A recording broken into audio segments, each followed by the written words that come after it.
Hello, and welcome to the Brave New Weed podcast. And now, here's your host, Joe Dolce. So welcome to episode 4 of the Brave New Weed podcast. Thanks for joining us today. We have a great episode, which is really asking the question, why the hell is the cannabis industry so damn white? It's a great question, and we have some great guests who are going to talk about it. But let me introduce my wonderful co-host, Matthew Hendershot. I'm here, Joe. How are you doing? I'm good. Are you having coffee this morning, Matthew? I am sitting here trying to wake up. We should probably acknowledge the fact that if it sounds a little bit different, this is the first time that we've done the podcast over the phone. Exactly. But you have an advantage, I think. Do I? Aren't you drinking that super caffeinated coffee? I am. I've got a cup of Death Wish coffee. It's my second cup of the day.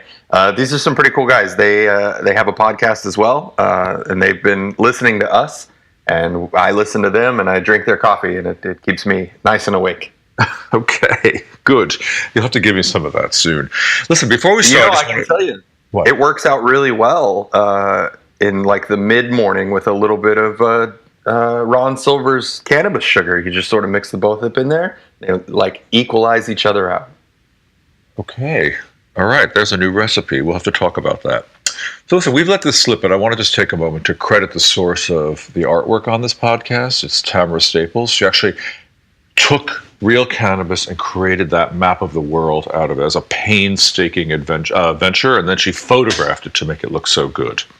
And it does look really I think good. One day she should be selling them as posters, but that's another story. And I would hang that. Would you like that? Okay, let's talk to her about it. You know, another way to support this podcast is to A, talk to people about it if you think it's of value, and B, consider becoming a patron. You can do that for $1, basically. That's all we're asking. And you can pledge on something called patreon.com/Brave New Weed. It's that simple. So please consider doing that. It'll keep us going and keep the conversation going as well. Yeah, I think the idea that we want people to understand is that the podcast is free. It's always going to be free. We're never going to take it away from anybody. But doing this, putting in the time and effort does cost us, our time and a little bit of our resources. And if you like the show and you want it to just keep going, you can throw us $1 a month. And we're happy to have you as supporters and have you as part of the bigger family. $1 a month, not so bad. And the other thing is, if there's something you want to hear, let us know. You can Facebook us or tweet to us, and we'll try to create some episodes for you. Tell us the topics you're interested in. We'll try to go there for you. Yeah, Facebook.com/Brave New Weed, Twitter @Brave New Weed. We're on there. We'd love to connect with you on social media. So should we talk about some news? You ready? Let's do the news. So, you just mentioned Ron Silver and the fast-acting sugar and edibles that he's created. And now it seems like this is a trend. There's a bunch of entrepreneurs who realized that waiting an hour and a half for an edible to kick in is just not a great idea. So they're really trying to create candies, sugars, drinkables that uptake in about 15 to 20 minutes. There's a great piece in it about this on Forbes.com. Did you have a chance to look at it? I am. I've looked it over and read it. There's some really interesting stuff. I think it just repeats a lot of the things that we've been saying, which is the difference between the amount of time that it takes versus the thing that's more familiar to us, which is alcohol.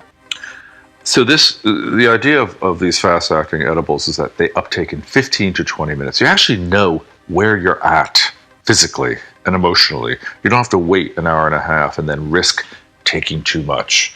I think this is the way of the future. I know a lot of entrepreneurs are looking at this. Urge you to have a listen to our last podcast with Ron Silver, who's an entrepreneur in New York, basically, who has created a fast-acting drinkable and sugar. I think it's a really interesting idea. Yeah, and we had some, and it's interesting to me, having gone back now and listened to the episode now that it's public. We drank some of the soda throughout the recording of that interview, and I think that you get the sense toward the end of the ride that we come on, and that was a pretty short interview, so I think that's pretty good. Well, were we coherent? Did we have a good time? Oh yeah, it was the best, right? Exactly. Thank you. I want to talk. I also got to point out the author, just Julie Weed. the Forbes author who contributed this. Perfect name for a weed contributor. It may be a pseudonym. We'll find out. Tell us, Julie. Tell us what the truth is. So I have to just talk about like the weed dumb comment of the week, and this we heard on Fox News. Ever balanced from the Home Depot co-founder Ken Langone. Here's what he said: people use food stamps to buy marijuana. That's illegal, or cocaine, or whatever the hell else people use to get high. How do we make sure that we don't take a system that is well-intentioned that becomes badly abused? Now, I have to just say, I'm not aware of any dispensary or any cocaine dealer who accepts food stamps. Are you, Matthew? There is, grumblings. Of course, it's all black market, so there's no way to substantiate any of this stuff. This is just a boneheaded comment from him. But, I mean, there are rumors and potential that you could take your food stamps and either trade them off for something that you want so that they can be used by somebody else later or whatever. There is an inherent value there, but this is just tone deaf. This is just tone deaf, boneheaded. I think he's probably a friend of Sessions. And I think we should all think about next time we so liberally just walk into Home Depot and plunk down $100 or $200. Whose pocket that's lining? Might be a good idea for us to think about that. Where that money ultimately ends up. Now, on the better side of the news, because I hate to end on a bummer, came across this, that most Canadians, our wiser neighbors to the north, want their federal government to pardon past marijuana offenses so that people going into the business can do so legitimately. The great news about this is that it's sensible, and California, that has a population of 40 million people, is going to do that when they legalize in 2018. I believe that there are still discussions about how they're going to handle this in other states as well. I know it popped up in Colorado where they were looking at going back and either commuting sentences or just wiping slates clean for minor offenders. I think it makes sense if you're going to decide that the thing is not illegal anymore. You clear the slate of people who've been arrested under prior law. It is somewhat complicated, but I tend to agree. And I think in part it answers this question that we asked at the top of the show, which is, why is the industry so damn white? And part of that reason is that, let's face it, 80 to 90% of people who are in American jails or in prisons are there for possession, and 90% of them are black or other than white. And it keeps the industry a very monotonous color, especially if you're out of prison and you're trying to get into the business. It's going to be very hard if these laws aren't changed to accommodate. So to that end, I think we should sort of move into the show pretty soon. What do you think? I 100% agree. I think that our interview this week definitely speaks to this topic and the topic of people of color, persons of color, and their engagement with marijuana culture at large. I think what's clear is that, look, they call it the green rush, but it's really not that green. It is, again, I'll say mostly white and mostly male and probably mostly straight. Okay? Now, that's not criticism, it's just an observation. But I think the guests we have, Jacob Plowden, who founded the Cannabis Cultural Association, and his aunt, Molly Adams, are trying to change that, trying to bring about some consciousness raising here. What's interesting to me is they span 3 generations of use in one family. But because of how they grew up and where they grew up, they share totally different experiences. Yeah, really 2 amazing perspectives on a topic that both of us just love to talk about. Okay, so we're here with Molly Adams and Jacob Plowden. Jacob happens to be the founder of the Cannabis Cultural Association, which is devoted to doing what, Jacob? The CCA is dedicated to bringing economic and social justice to POC communities and bringing opportunities for them in the legalized cannabis and hemp space. That sounds like a mission statement. What the hell do you really do, man? Honestly, we're about bringing people together and educating them about the benefits of cannabis. The war on drugs really, mess people up. They really, taught them the wrong things about what cannabis can bring economically and medicinally, and that's all we're trying to do is expand people's minds. I think that's a good thing to do. So Molly, this is interesting because it occurred to me the other day, like being a white guy if I ever got caught with a joint, it was like get a slap on the hand or mommy hits you and, you go to bed for the night. If you're a black kid and you get caught, it's like a ticket to Orange. What was your experience like growing up, of especially with men, I think, men of color in your world? Like, what was it? Were they looked down upon if they were using weed? Well, for where I came from, that was something that was never mentioned. Where'd you come from? I'm originally a Southern girl. I'm from North Carolina, and I was raised, which is the Bible Belt, Christian Bible Belt, on a tobacco farm. Really? Yes, and tobacco was our cash crop then. But where I was raised, it was unladylike and ungodly to even smoke tobacco. Okay. So cannabis was never even mentioned. That was something that the guys who went to Vietnam, they smoked those little cigarettes in the back. Gotcha. And how old are you? I'm 64. Okay, so you grew up in a different era. So I grew up in a very different era. That's why the intergenerational connection with Jake and I is kind of amazing to us both. So tell me, Jacob, so you now being a man of color, how old are you? I am 26. Okay. So what was it like for you when you started using cannabis? Did you get a lot of scorn from your family, or was there absolutely no issue whatsoever? Well, growing up, my mother raised me also from the South, like my Aunt Molly from Texas.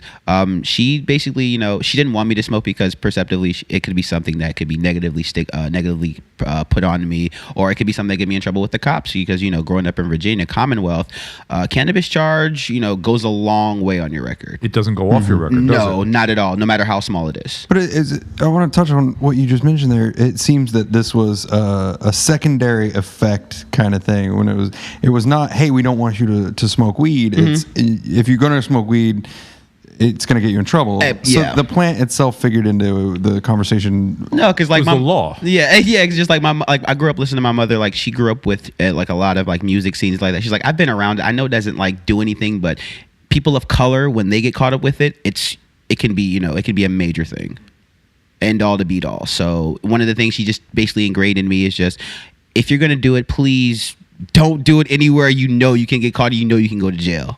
And as I got older, like when I was basically on my way out of high school, she's like, I wasn't angry about you doing it or whatever like that. It's the fear of, I can't reach you because I know you're in jail because of a joint.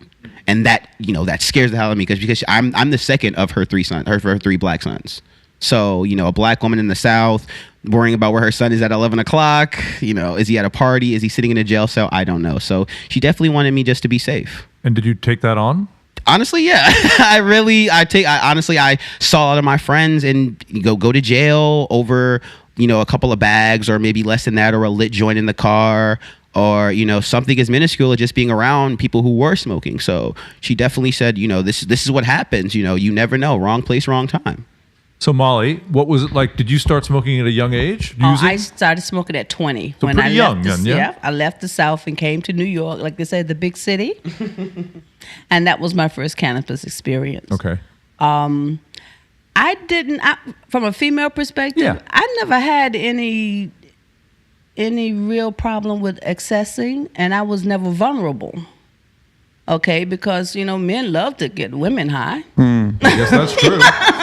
So I didn't ever run the risk of being vulnerable. But I have encountered people like Jacob is a third generation from me. So I have nephews who are between he and I, who we were somewhat the same age. And I ran with them, I smoked with them, I feared for them. But I never really felt that vulnerability. Interesting. You didn't really feel for yourself so much. No, for them I did. Yeah, because they were getting busted on the street. Yes, and like Jacob yeah. said, it impacted the entire family. Because if it wasn't economic, it was the stigma. Sometimes you rather get busted by the law than go tell your mom or your grandmom what you got busted for, because that's kind of rough. Okay? So it was a family stigma that went with it. And that same stigma kept me from being open about my use. Oh, yeah? Oh, yeah. When did you start coming out about your use, as it were? Jacob, were you there? Jacob is the reason that I came out about... Kidding. Yes. How so? Tell me. We were actually at a family gathering. This was in the last year and a half, maybe. Yeah. Okay. You heard what I said. And he walked up to me and he asked me, we knew about his activism because he has never been one to hide that. He shared it with the family. And where some talked about it, others didn't. Some accepted it and they didn't. I've always been a little bit more open-minded than most. So Jacob walked up to me at a family gathering. He's Aunt Molly. He said, "Do you smoke marijuana?" Yeah. My answer to him, and I looked at him, I said, "You know what? You are the only person that has ever directly walked up to me and asked me that Interesting. question." Everybody in the family knew I did, Nobody talked about it. but nobody ever talked about it. And because he asked me so honestly, I had to answer him honestly. And he is the one who got me out of the closet. Interesting. Interesting. Was it easy for you to get out of the closet? I'll bet. No. No? No? Why? No. It's 2017 or 2016. I am a 64-year-old mother of a 40-year-old, the youngest of 10 children from a Southern Baptist background, who go to church on a regular basis. Amen. And I can drink all the alcohol that I want and ask God to forgive me. And I could drink all the wine that I want and ask God to forgive me. But somehow, cannabis did not fall in that category. It was in the Bible. It all was in the Bible. It is actually in the Bible, It is but in not the as a Bible. sin. Now that I've learned to do that. But the sin to me is consuming anything too much. Sure. Okay. Okay, that to me, whether it's religion or otherwise, gluttony to me appears to be the sin. That's my interpretation, and that's what I feel like. But it is only natural that I know and deal with cannabis now because I was raised holistic. We were raised in an environment where my auntie took care of us. I never saw a doctor until I was 12. So anything that naturally grew around our home and around that area was what I was raised on. So it was only once I've learned to educate myself through reading and a lot of other conversations, I've learned it's only natural that I would medicate with a plant because that's all my body has been used to is a plant. Well, we are so raised on pills. We are, we love our pills. That's Yes. medicine to us. Yes. It took me a while also to get the idea of plant medicine. Oh yeah, right. It works differently. It has different effects. It may take longer. It may not be as potent. Right. But it ain't going to kill you in a lot of instances. Obviously some plants will kill you, but And you're Not not this going to have the plant. side effects from it. That's the biggest thing for me is the not having the side effects. Because my original diagnosis that I started becoming holistic on and introduced cannabis were for use. It required me to take prednisone. which is It's a steroid. steroid. And the side effects that the doctor read to me was longer than the complications I was having with illness. You get really fat. You get very fat, you get pop. That's not cute. And then your hair can fall out. And I'm listening to these things, and I was 26 years old, and I don't want to be fat with my hair falling out. You're too cute. Thank you. So the first thing I did was sent back home for herbs. Yeah. And that's when I started to try holistic. And someone else introduced me to cannabis as a relief for a respiratory ailment. Oh, isn't that amazing? Yeah. It is so contradictory to everything in your mind that smoke in your lungs can help you when the lungs are the issue. I asked a scientist about that, the leading researcher on cannabis and lung disease, because he has found the same thing, that it's actually a very useful thing for COPD and asthma and different sort of respiratory illnesses.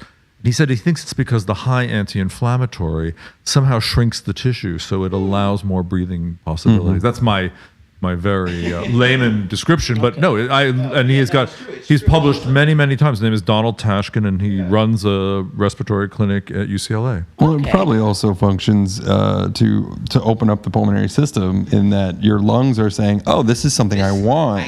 That It is endocannabinoid weird, system though, saying, that a hot smoke would ever be thought of as a health effect. Well, but your doctor I friend- still, my whole mind is still not around that one But yet. your doctor friend probably said, "Don't smoke it." No, he didn't say that at all. This is only from pulmonary and only from respiratory. This is from inhalation, not from eating or from any other format. Sure, but I still would. Oh, he would say imagine they would vaporize. say vaporize it. Yeah, that's probably- because smoking yeah. anything, combustion's just bad. Yeah. Vaporizing is Yeah. definitely the way to go Yeah. on this. Yeah. So, Jacob, let's Yes. talk about the CCA for a little bit. Yes. I've been around the industry for a good number of years now, and there really aren't many people of color. Why is that, man? Are they afraid of getting busted? They're not entrepreneurial. What's the deal, man? There's honestly there's a number of reasons. You got the rest of the night. No, but Top three. Honestly, it's the fear of getting busted. It's misinformation. It's honestly not knowing, because you'd be surprised how many people understand that how far cannabis has come in 2017. Because this past election, actually, people were coming up to me like, "Did you know about this? Did you know about Massachusetts? Did you know about California?" I'm just like, "Yeah." But it's just the fact that I didn't expect these people to be in the same political circles and understanding how cannabis has come far. But just the lacking of it is like people honestly don't know, because there's not a lot of information that's saying, cannabis industry need more POCs. That sign's not anywhere. It's just people find out by just talking about it. Effectively, that's how I found it. So I mean, the from what I've seen, it's just the connectivity of information is not there for POCs in a lot of low income areas, a lot of urban areas.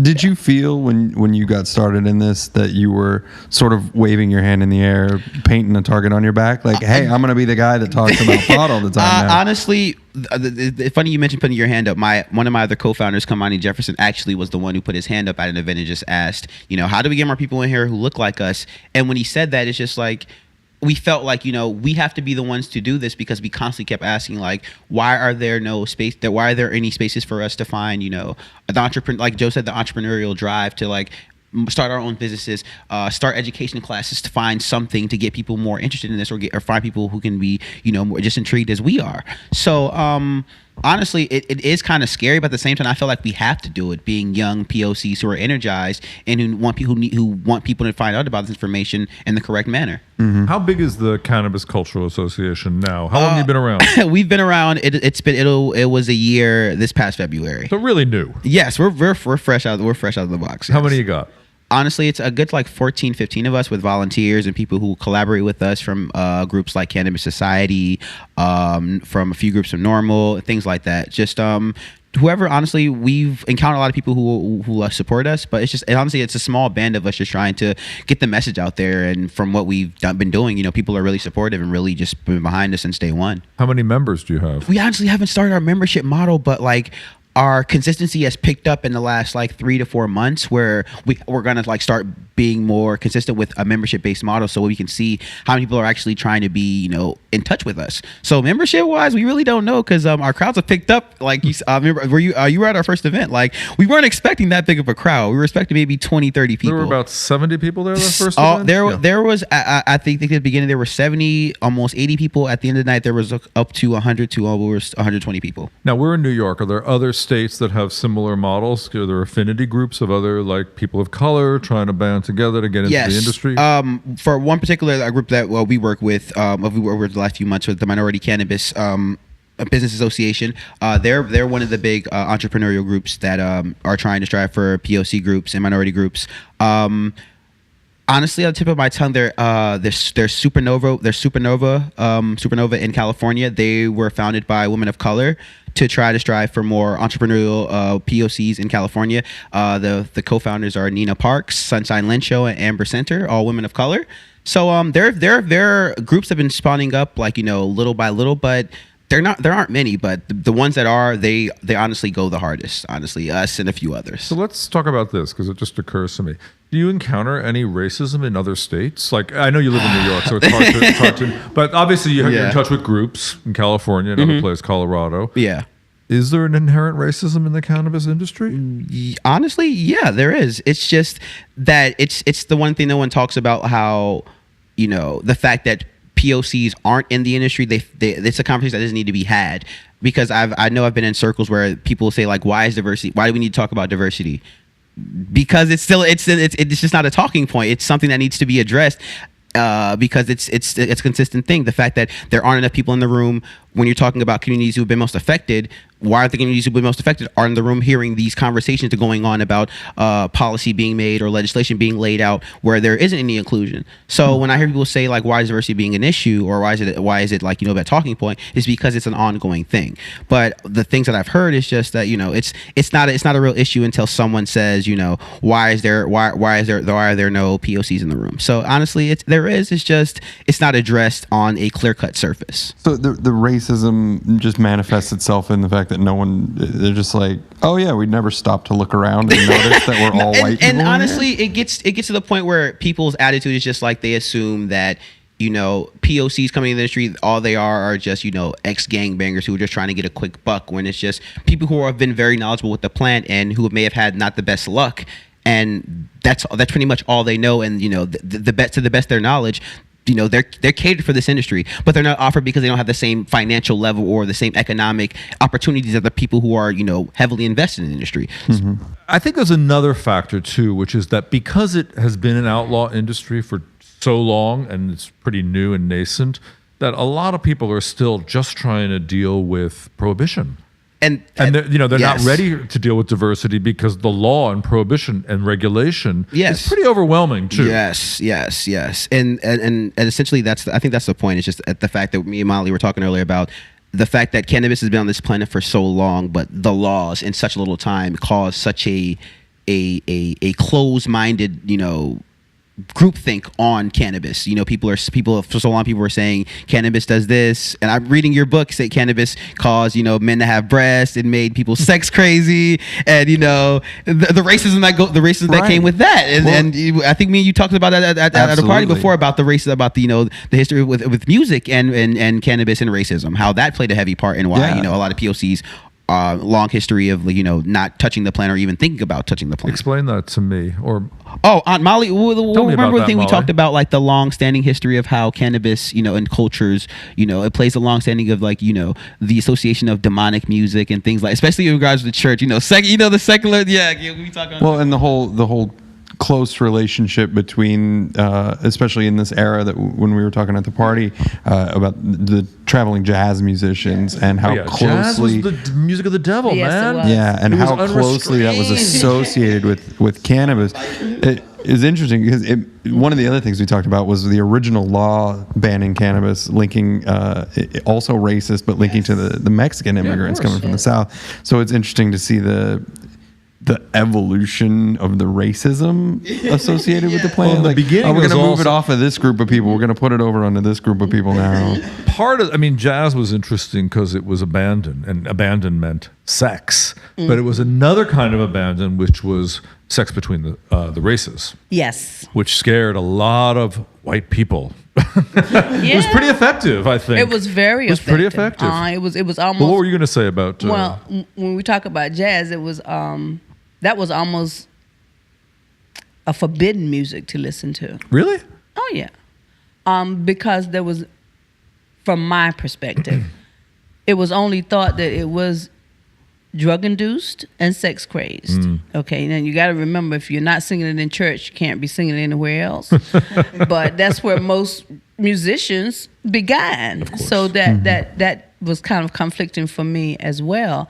And I think because it was forbidden, I've always loved jazz. That's just who I am. You're just a wild woman, aren't you? Is that a cart horse situation though? Do you love jazz because it's jazz? You didn't love jazz because it was forbidden. I love jazz because it was forbidden. Really? Yeah. She's a radical. This is what we were talking about earlier this evening. Would your perception of your enjoyment of cannabis change if cannabis were legalized? No. When I was only dealing with it recreationally, it might have. But now that I can understand and actually experience the benefit that it has medically, it wouldn't. What it would do for me, it would make me a lot more open to discuss it and to introduce people that are baby boomers like me who are into the farmers. I'm one of those who's completely selfish about my research now on cannabis as a medicine. What do you mean selfish? That I don't have a goal to get an economic gain from it. I don't have a goal to increase my friend base from it. My goal now is to help to medicate myself. Got it. And my family. Gotcha. Because the role that I talked about, being raised holistically, I have now taken over as members of my family. So what I do now, if they wish to share it and they want to spread it, that's okay. But I tell them all I'm very selfish, and my first priority is my family. Luckily, my family is not as selfish, so they go and they share those things with them. Are you making tinctures and different forms of it, or are you just using the plant? Right now, I'm making a topical. You are. What I use is what I know. I've always whipped shea butter for my family for the last 15 or 20 years. I've always used coconut oil. Yep. So this is the educational source that has made me jump into that and realize that now. So I infuse shea butter now for arthritis. Yeah, it works. Oh, amazing. And I infuse the coconut oil now for the same purpose sometimes when it comes to pain directly. But I also use it and have recommended it to others as a substitute for a sleep aid. Yes. Just nausea sometimes. Of course. Oh, big time. Big time. And I think that for me, I have a sister who is a cancer patient who I have been trying to find out, and I learned why I cannot find a doctor that will try to recommend her for cannabis. I've not yet introduced. What state does she live in? She lives in New York Oh, State. that's the problem. I think- That's the problem. This is treatment by geography. That's You live in exactly California, right. you can That's find consultants who exactly and doctors who will And work with doctors, you. Of right? course, But of you course. can, and it's hard to introduce. And she's in her 70s. Well, I think And it's- Joe might be able to introduce you to some doctors Really, that I might would be on thank you. What I on the would right love to side do of this that. argument. Not for Because- cancer. It's not one of the Ah, conditions in That's New right. York. And I- Our That's laws are so I looked restricted at- here. mhm. That's right. And, That's and right. she doesn't have any of the other qualifying secondaries. She has none of those. We'll talk. But interesting. When you make your salve, how do you extract the oil from the plant, or do you buy oil? How do you get it? You have a home recipe? Yeah, trial and error. No, but what do you use to extract? Do you use ethanol? Do you use coconut oil? How do you use to get the extraction? What is that I use that you told me to buy? Thank you. Oh, okay. You already buy it already rendered. There's yeah? a machine that extracts. Oh, the magical butter machine. Right. Mm. How does that work? I was always curious about It it. is amazing. This is from a novice, okay? It is amazing, Joe. You have to try it. I've It's never so tried it. Simple. I was panicking. I called him a million times, like I don't know what I'm doing. Then I read. Amazing, isn't it? Now, what you can read, yeah. Reading is fundamental. It's called reading, yeah. And because it's another introduction to technology for me, all you have to do is put it in and push a button. It's like a bread making machine for Yes! weed butter. Does it heat it up automatically and then extract the oil automatically, huh? And it's a good clean oil. It's a good clean oil. Wow. All I have to do is strain it afterwards. I'm telling you, it was a perfect time for me to start doing this because all the other old methods that I read about and researching, I was Complicated. like, I can't do this. No, you just reminded me of that machine. I've always been curious about it, and I've never bought it. How much does it cost? 100? 200? 250, something like that. But it was worth the investment for me. I think there's a few. Like promo codes you can find online to get it for like $230 or whatever like that. Probably. He's always they're always Yeah. offering deals. Still seems Yeah. really affordable though. For a couple. No, if $100 you're bucks. into home cooking or home, making your own meds like that, and it's such a simple thing to make. Yes, it is. I want to talk more about CCA and what you guys are doing. When we were at Joe's book reading, you talked about an event that you had going on where you were bringing in some police enforcement officers. Oh, law our past enforcement event. officers. Yes, our last event. Yeah, it just passed. It was called Know Your Rights event. We had a former a lieutenant come in, a former lieutenant detective come in. We had Joe Bondi, a criminal lawyer. We also had Lorelei, I can't remember her last name, but she is a immigration and LGBT director from Staten Island. And she basically they basically each broke down in terms of cannabis and safety and, and Lorelei bringing the information about immigrant status. There was a lot of information in terms of like, how could your immigration status be, be turned awry if a small cannabis charge pops up, or how there could be the different ways you could be stopped illegally if you're an immigrant and things like that, and they could find cannabis on you. So really good information in terms of like the law, and especially with the new administration, basically getting people out there to understand that you have to keep yourself safe, but you have to know how to be aware of what you're doing and when you're doing it. Well, can you give us like a couple of the big takeaways? What really stuck with you from that event that you? Okay, so Joe Bondi asked a couple of us in CCA or our associates to give a story about our experiences with the law on cannabis, and people were really taken aback by a few, they were really taken, they really took hold of them because they didn't understand about how the relatability, all our relationships with cannabis are different because, where one of my close friends, Leland Radovanovich, who's white, he definitely stresses the point about how I'm 8 times more likely to be stopped with cannabis. And, me telling that story about me being a black man, being in a neighborhood like Harlem with cannabis late at night and being stopped by the cops, it showed people that, it's not the same for everybody. And one of the big takeaways is understanding that, the smallest thing, regardless whether it relates to cannabis and your POC, can go a long way. And honestly, one of the biggest takeaways for me was from Lorelei is when she was explaining about how, in regards to immigrants, a cannabis charge can basically mean you sitting in an ICE detention for a number of years.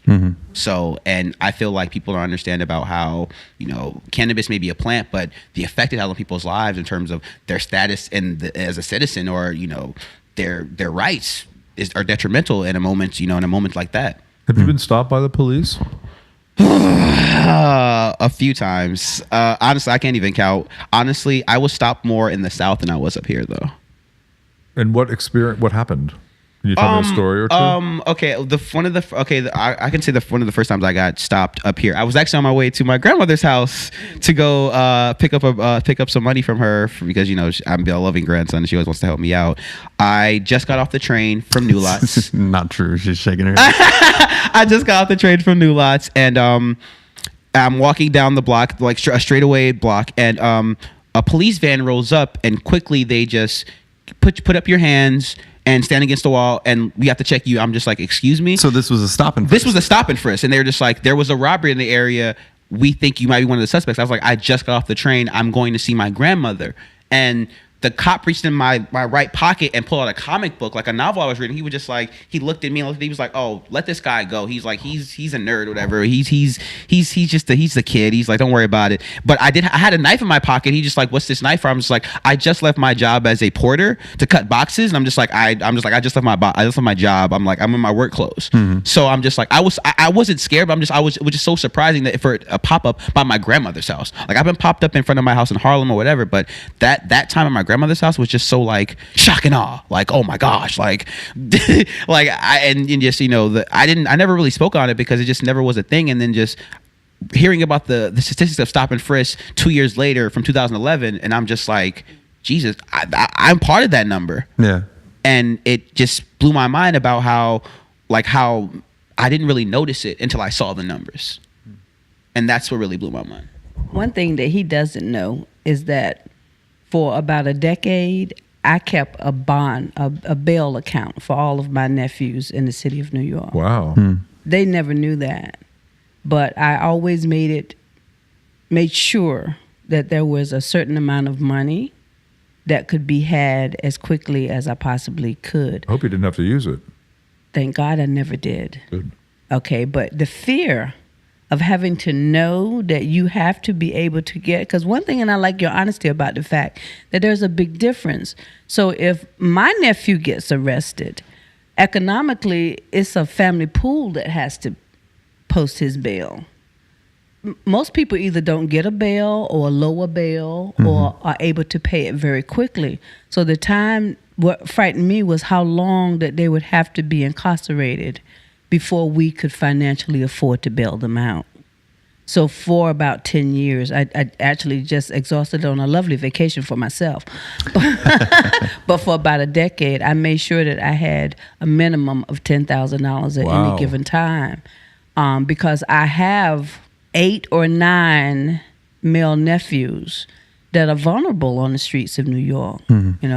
But thank God now that they're at a place that I hope I don't ever have to do that again. But that's something that none of them ever knew. This is something that you and I, again, we had a great conversation that night. It's strange to me to be in a weird gray area with the race conversation, because I grew up in a very small town in southern Kansas. It was not a very racially diverse town. So those of us that were a little different looking, the skateboarding type kids, like, we were the target for the police. So I definitely feel more aligned with the things that like you're talking about than this whole like, oh, you're a white guy, it's gonna be fine. You are the whitest guy. It does not feel that way. I believe you. I've never considered that it would, because of your difference. I mean, my skin difference is obvious, but because of what your lifestyle was, that you would be. Sure. I mean, we looked a little different, and I didn't grow up with wealth or anything like that, and I did a lot of walking around instead of driving around and these sorts of things. But I was all the time, they want to check on what are you up to? What are you getting into? Like, I became that target. But that has definitely stuck around with me, because even now, leaving this party, wondering to myself, like, could I get myself in trouble tonight, like, walking around? Yeah. And I've been on conversations like this where, like, oh, that's silly. Like, you're on the white side of that. But I don't feel you are on the white side of it. Honestly, well, it's good to know. You're in touch with your interpersonal color, Matthew. It's funny you mentioned that, because even growing up in Virginia, that was the skater guys, especially one of my friends, Robert, like, he got it, like, growing up in the trailer park, he got it all the time from the cops. Are just like, what are you doing around here? Like, what are you degenerates up to? Is just like, why are you messing with them for? Like, me demeanor as like a laid back black dude, just saying like, why are the cops messing with the skaters for? Just like, why? Like, well, I guarantee you, we had weed all the time. Yeah, and then that was the thing. It's just like wrong. he knew. Yeah, of course, it's just like to find a reason to just accost them, to find a reason to arrest them. Just like, I want a reason to arrest these stoners. I want a reason. So it's just like, but I definitely saw that though. I saw firsthand. I've seen that. Cops getting the crazy hair white guy's face about just something to find to reason to either search them, or just to find a way to, like, I know you guys have the weed, just give it up. I smell the weed. So, but yeah, I trust me, I've seen that firsthand. It's real. Yeah, it's just an interesting thing to cycle back to again with that this idea, and you and I've talked about it, about the social strata variance in how we acquire our weed, who we get it from, what's afforded to us or available to us, as like, it's a different bubble. And I would like to be able to connect those ideas, the things that you're talking about, about these, the disenfranchised, no matter what is the cause of it, whether it's the color of skin or social strata, financial situations, everything like that. I think that these things are relevant to a very big group of people that need this kind of information. I've actually had a conversation with another white guy who was saying, like, I know that people who don't like about his delivery service, I know people don't get the same prices that I do. He's like he knows that. I realize that he gets more. He said people probably get charged, like, probably don't get charged maybe double for what he gets it from, in terms of like his delivery, because he told me his dealer charges, I think, like another guy or like twice, and I think it's in a lower income neighborhood. So I'm just like, I was like, I didn't even think about that, but I'm just like, you definitely gave me something to think about. He was like, yeah, you have to understand there could be levels of inequality on different aspects, even in the black market, in terms of quality, pricing, and there is in the black market. I'm just like, dude. There's no one policing it. I didn't think about that until like we had this conversation. I'm just like, wow, I never thought about it like that. Not I'm just really like, much of a black market guy. In terms of like maybe black, but you're not black market, dude. And in terms of price and negotiation, I would have never thought like that was the thing. I'm just like, maybe that's something to think about. So honestly, that's another reason why people, aren't, POCs aren't as like, open about maybe getting in the legalized market, because maybe they may not know, they may get shanghaied or maybe get, tricked into something they may not know about. There's a validity to that of like, I'm not going to align myself. I mean, that was kind of the question that I asked at the beginning. Like, you actively chose to come out as this guy and found the CCA and be like, I'm going to be the guy who associates myself with pot. Yeah. Does that make you nervous? Honestly, yeah. Honestly, yes and no, because I feel like end of the day, someone has to do it, and if it has to be me, you know, so be it. But also at the same time, just like, you know, being black in America, and especially New York, and the ways the laws are set up, it does get scary at times. But it's just like, if I didn't say it, someone else would, and if they did, and if I didn't, you know, there has to be someone to voice, you know, the message. Let me add the historical note here as a gay guy. You know, in the 1970s, there was a organizer in California called Harvey Milk, and his idea was that if you don't all come out, no one's going to know that grandpa has a grandson or that mommy's kid is gay. And if you don't come out, you're just going to be invisible and you're not going to get the rights. So you got to say who you are. You got to tell somebody. And it's really this, I can't believe I'm having a second coming out. It's like the same thing all over again. I had my first at 64, so come on out. I was in the closet too now. So thank you for the invitation. Anyway, thanks for the conversation, you guys. Yeah, you want to say something else, please? No. Thank you so much for, you know. Definitely let people know how we get the information. How do we reach about you can reach us on our website, www.wearecannabisculture.com. You can follow us on check us out on Facebook, check us out on Instagram and Twitter at Cannacultural, and you know, just keep an eye out. New York is very small, and you'll definitely see us out there. We are Cannabis Culture. Thanks for tuning in to another episode of Brave New Weed Podcast. If there is something you would like to discuss, please tell us on Facebook or on Twitter. I want to tell you that next week you should definitely tune in, because we have a guest who has been killing cancer cells with cannabis. This is Mara Gordon, the founder of Aunt Zelda's, a cooperative in California. She's been working with doctors and oncologists for several years now, and has really helped many patients see the other side of living with cancer. Matthew, what do you think about Mara? Do you have an opinion? Yeah, I was absolutely floored by the conversation that we got to have. She has such a great set of experiences that she was able to share with us, and just a deep, deep well of knowledge. And a couple of the things that she recounted to us, specifically a story about a young boy who was past the point of even being able to get qualified for chemotherapy, who she began to treat with cannabis, and the cannabis effect on the cancer was so prominent and prevalent that when he went back to the doctor, they were like, wait, we might actually have a candidate here. And she saved his life. She got him out of hospice. So tune into that, folks, because it's really fascinating. Not only does she have a wealth of experience, I just want to add, she also has a wealth of clinical data, which is the future here. We need to start collecting this stuff and showing the world how it can work and how it can't work also. Well, there were a couple really great moments where she talks about specifically strain and strain content, some flavonoids, some terpenes and minor cannabinoids, and their effects. And that stuff to me is just super interesting. I would love to have her back on to discuss that in the future. Great. Thanks again, folks. Come back and tell us what you think. Thanks for listening to the Brave New Weed Podcast. This episode and all future episodes are made possible by amazing listeners like yourself. If you like what you've heard, we encourage you to show your support by giving $1 a month for special access and rewards on patreon.com/bravenewweed.